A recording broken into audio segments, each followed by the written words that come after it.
Joining me right now is Kailash Gehlot, who has recently, from the Aam Aadmi Party, joined the BJP. Sir, in this recent protest that, in fact, the BJP has done right now against the Sheesh Mahal, क्या क्या ऐसे आरोप हैं जो BJP अब लगाना चाहती है आम आदमी पार्टी पर? स्पेशली आप अभी आए हैं बीजेपी में और आपका ये कहना है कि करप्शन के जो चार्जेस हैं, ये जितने भी चार्जेस हैं जो लगा रहे हैं सारे आम आदमी पार्टी के मिलके आपके ज्वाइन करने के बाद, वो सब बेबुनियाद है। मैंने बार बार कहा है कि आम आदमी पार्टी एक नॉर्मल पॉलिटिकल पार्टी नहीं है। ये पूरी पार्टी जो है एक एंटी करप्शन मूवमेंट से निकली, उसका जन्म उस मुद्दे से हुआ। तो अगर शीश महल जैसे कंट्रोवर्सीज अगर उनके सामने अगर आती हैं, पब्लिक के जहन में बहुत सवाल उठते हैं और इट रेजेस सीरियस डाउट्स, क्या ये वही आम आदमी पार्टी है या फिर खास आदमी पार्टी बन गई है? तो इसके और मैं समझता हूँ कि हर एक व्यक्ति जो आम आदमी पार्टी की विचारधारा से या कार्यकर्ता जो कंधे से कंधा मिला के पार्टी को इतने सालों से मजबूत किया, पार्टी को सींचा है एक तरह से।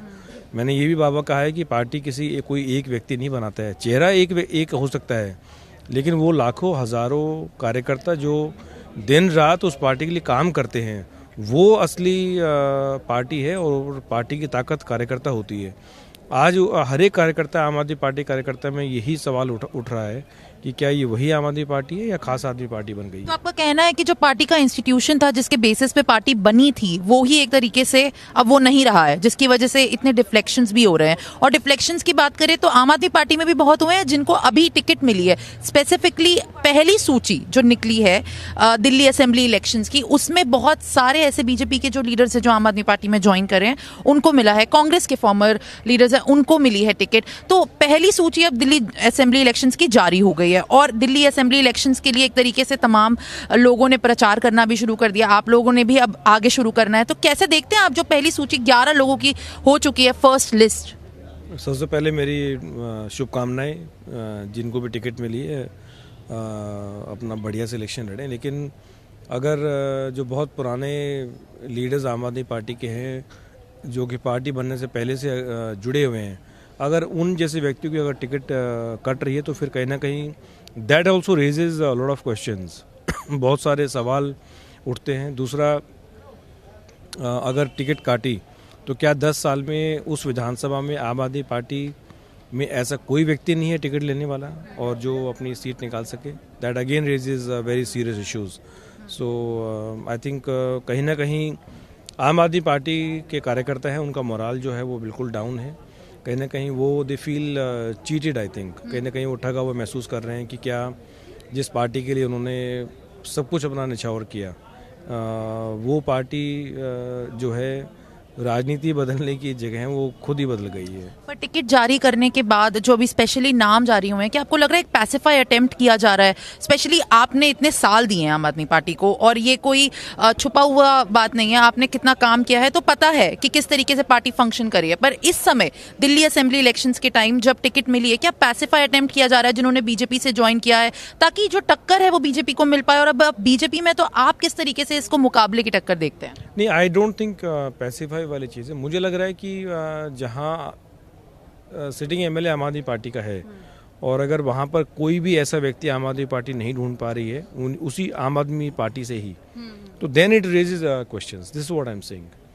इतना बड़ा कार्डर है, इतनी बड़ी पार्टी है, 10 साल कम समय नहीं होता जहाँ पर लोगों के लिए काम भी हुए हैं। तो क्या उस पूरी पार्टी में उसी विधानसभा से क्या आप एक लीडर तैयार नहीं कर पाए? लीडरशिप क्राइसिस है। लीडरशिप क्राइसिस है, बिल्कुल है। काफ़ी जो अच्छे कार्यकर्ता थे वो they have taken a step back.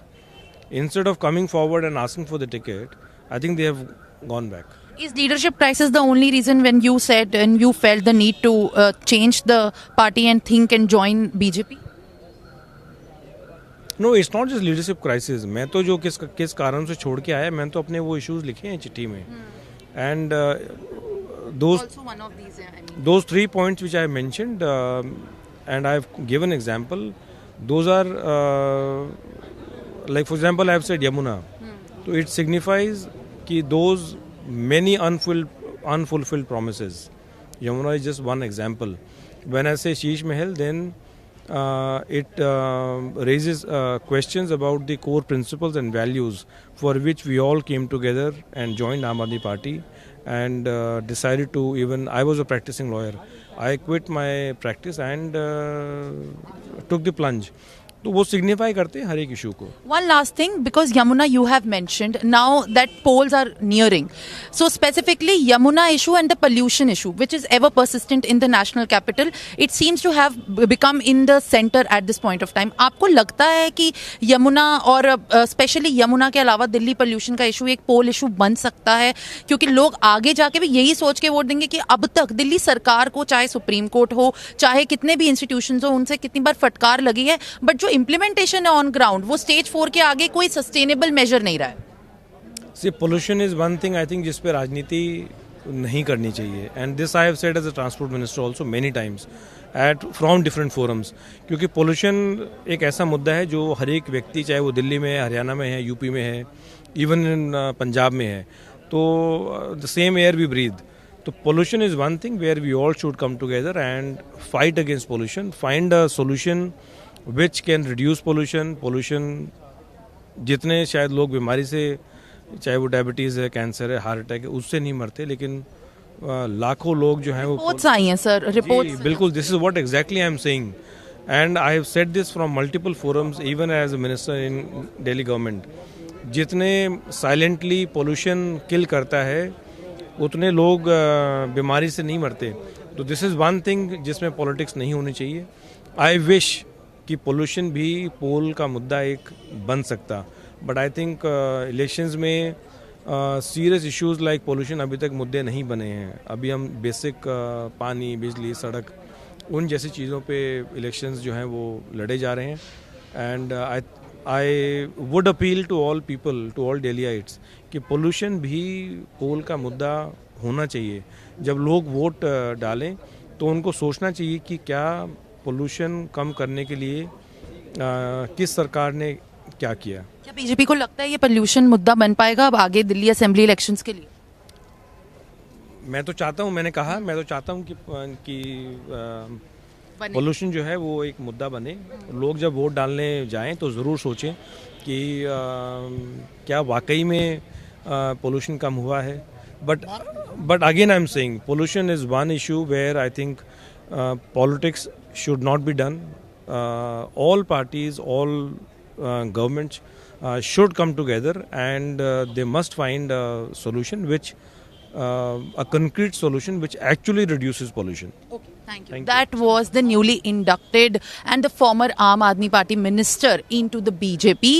Now speaking about, in fact, the pollution issue as well, which Delhi every year faces, needs a concrete effort from all the governments, whether it's the state or the central government. The pollution issue, which in fact can become a poll issue as well for the people of Delhi ahead of the Delhi Assembly election. This is Simran for NewsX with video journalist Avinash.